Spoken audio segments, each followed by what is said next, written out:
So this is a 2013 177R pod, and it has separation anxiety, as they do.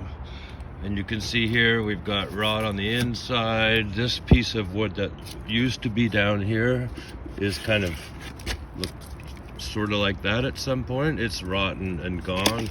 There's obviously some rot in there, but they're built with a steel frame, so you can take all this out bit by bit. My plan is to, and this rot, by the way, extends all the way up to about here, but if you look inside, I took the window out, feel like there's a change in color right there, which I'm just going to rebuild this from this down.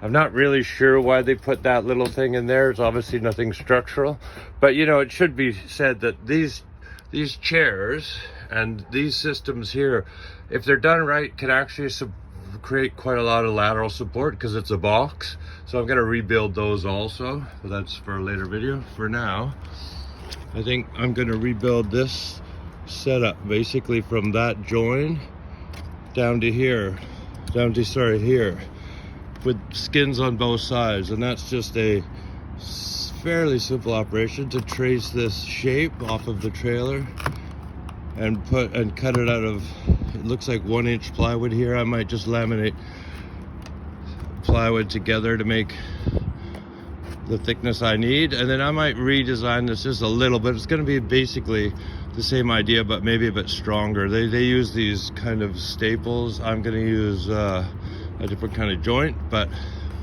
we'll get to that later. But really, it's just about carefully peeling this stuff back. I mean, it's stuck on there like dog poo on a blanket. Really, it's terrible to try and get off without breaking, so you have to be very careful. I plan on taking this back as far as I can to replace some of this outer skin.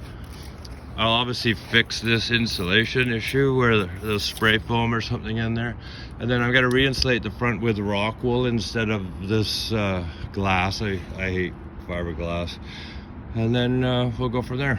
All right, more later.